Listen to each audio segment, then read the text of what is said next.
क्या सच में कोई भी इंसान नागमणि की मदद से कुछ भी कर सकता है? आखिर क्या है नागमणि का सच, जानेंगे वीडियो में। एक ऐसा भारतीय क्रिकेटर जिसके बैट को अंतरिक्ष में ले जाया गया था और सबसे सुपरहिट शो शक्तिमान को आखिर अचानक से बंद क्यों कर दिया गया था और नासा पुजारियों को नौकरी पर क्यों रख रहा है? सच्चाई जानकर आपके होश उड़ जाएंगे। और ताजमहल में एक भी लाइट बल्ब क्यों नहीं है, जानने के लिए बने रहिए वीडियो के एंड तक। नंबर 1, जब कोई सांप 100 साल का हो जाता है तो वो इच्छाधारी हो जाता है और उसके पास नागमणि भी आ जाती है। इस तरह की कहानी आपने कई बार सुनी होंगी और इन कहानियों को फैलाने का सबसे बड़ा श्रेय जाता है बॉलीवुड को, जिसने नागमणि पर ना जाने कितनी ही फिल्में बना रखी हैं। पर क्या वाकई में नागमणि होती है? तो हम आपको बता दें कि ये नागमणि वाली बात बिल्कुल गलत है और विज्ञान के माने तो नागमणि होती ही नहीं है और ये सब फैलाई गई अफवाहें हैं। असल में सांप की उम्र 100 साल तक होती ही नहीं। जनरली सांप से ज्यादा आप 40 से 50 साल तक ही जिंदा रह पाता है और जब कोई सांप 100 साल का हो नहीं पाता तो नागमणि का तो सवाल ही नहीं पैदा होता। नागमणि सिर्फ और सिर्फ एक कल्पना है जो पुराने समय से चलती आ रही है, लेकिन बॉलीवुड ने इस कल्पना को एक अलग ही लेवल पर पहुंचा दिया और फिल्में बना कर लोगों के दिमाग में ये बात बैठा दी कि नागमणि सच में होती है। और जो सपेरे लोग सांप से नागमणि निकाल कर दिखाते हैं वो सांप के माथे पर छेद करके उसमें चमकीला पत्थर रख देते हैं, जिसे निकाल कर वो लोगों को उल्लू बनाते हैं। नंबर 2,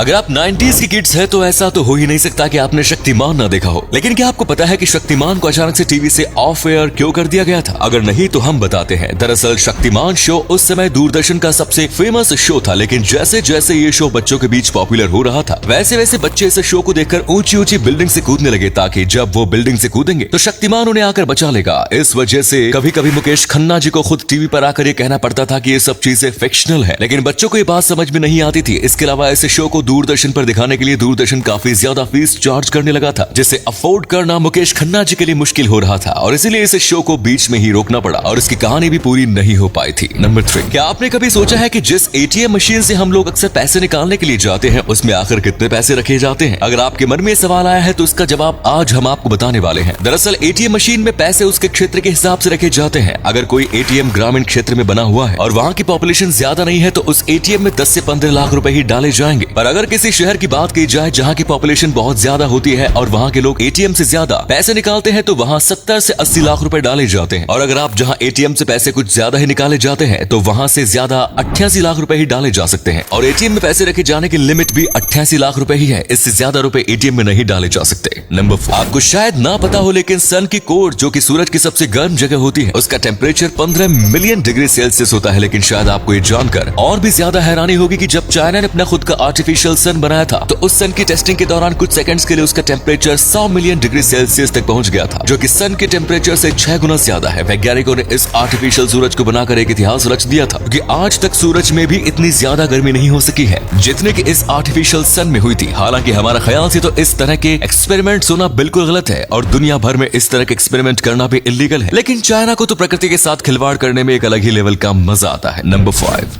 अभी आप अपने स्क्रीन पर जिस ड्रेस को देख रहे हैं वो इस दुनिया की सबसे रेयर ड्रेस है। अब आप कहेंगे कि आखिर इसमें ऐसा क्या खास है जो ये इस दुनिया की सबसे रेयर ड्रेस है, तो हम आपको बताते हैं। इस ड्रेस की खासियत दरअसल इस ड्रेस को गोल्डन आर्म मकड़ी के रेशम से बनाया गया है और इस ड्रेस को बनाने के लिए 12 लाख गोल्डन आर्म मकड़ियों के रेशम को निकाला गया। सबसे पहले 80 लोगों की एक टीम बनाई गई जिन्होंने 5 सालों तक 12 लाख गोल्डन आर्म मकड़ियों को पाला और फिर उन मकड़ियों से रेशम को निकाला गया है, जिससे ये ड्रेस बनाई गई और आज तक इस तरह की ड्रेस दुनिया में इसके अलावा कोई नहीं बन सकी और इसीलिए इस ड्रेस सबसे ज्यादा रेयर ड्रेस माना जाता है क्योंकि इसे बनाने में काफी मेहनत लगी है और काफी सारा टाइम भी। नंबर 6, 6 बॉल पर 6 छक्के मारने वाले युवराज सिंह को तो आप जानते ही होंगे और वो क्रिकेट के कितने महान खिलाड़ी हैं ये भी आपको पता होगा। पर क्या आपको पता है कि हाल ही में युवराज सिंह के उस बैट को जिससे उन्होंने 2003 में बांग्लादेश के खिलाफ अपने करियर की पहली सेंचुरी मारी थी उसे अंतरिक्ष में ले जाया गया था? जी हाँ, अभी आप जिस वीडियो क्लिप को देख रहे हैं ये वीडियो क्लिप उसी मिशन की है जिसमें इस बैट को अंतरिक्ष की यात्रा करवाई गई थी। काफी देर तक इस बैट को अंतरिक्ष की यात्रा करवाई गई और फिर वापस ये बैट भारत आ गया और अब इस बैट की कीमत करोड़ों में हो चुकी है, क्योंकि अगर आप चाहे तो अब इस बैट को नीलामी में खरीद भी सकते हैं। वैसे आप क्या लगता है ये बैट कितने रुपयों में बिकेगा?